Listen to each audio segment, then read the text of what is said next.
Kenapa mereka tak tahu? Karena Allah tak kasih tahu. Allah mau kasih surprise bagi mereka yang datang sholat subuh berjamaah. Ini tentang qabliyah subuh.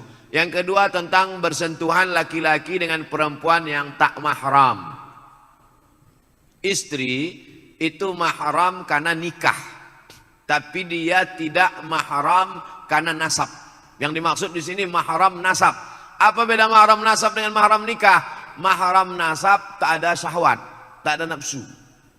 Orang dengan anaknya, kalau ada orang bernafsu dengan anaknya, ikat biar kami bawa ke panti penyakit jiwa.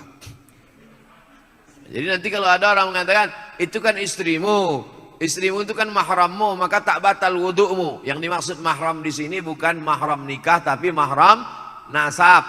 Yang tak batal itu dengan anak, dengan emak, dengan adik emak, dengan perempuan yang mahram karena nasab tadi, bukan karena mahram karena nikah. Nah, setelah jelas itu, setelah jelas mahramnya beda, baru saya jelaskan menurut mazhab.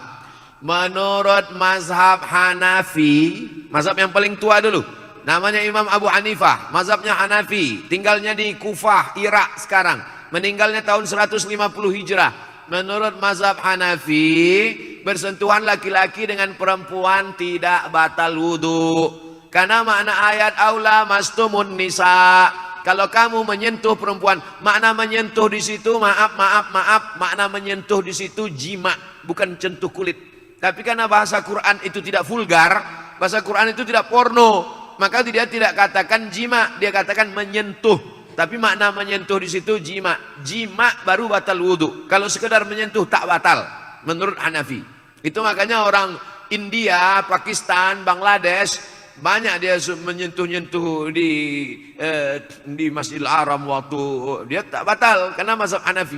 Mazhab Hanafi itu yang paling banyak di dunia ini, Turki, India, Pakistan, Bangladesh, Kufah, Irak.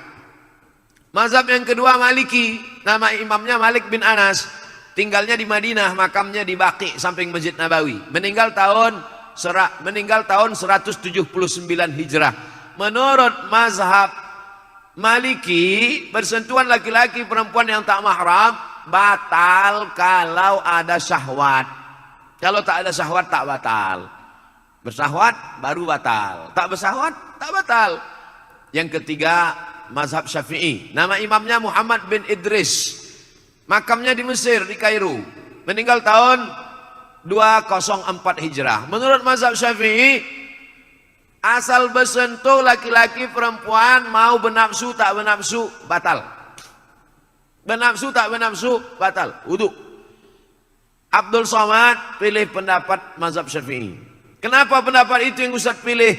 Karena saya dari kecil belajar mazhab Syafi'i, di sekolah belajar mazhab Syafi'i, di Mesir belajar mazhab Syafi'i, dan menurut saya pakai mazhab ini lebih selamat. Lebih selamat apanya Pak Ustaz? Misal saya berwudu dari rumah, pergi undangan ke hotel, sampai di hotel mengucapkan selamat ke mempelai, selamat ya, selamat. Saya udah jaga, tapi yang perempuan itu disentuhnya ujung jari saya. Lalu kemudian saya sholat, Allahu Akbar. Datang setan berbisik, Abdul Somad, wudu kau batal. Kata saya, tidak, aku tak bernafsu.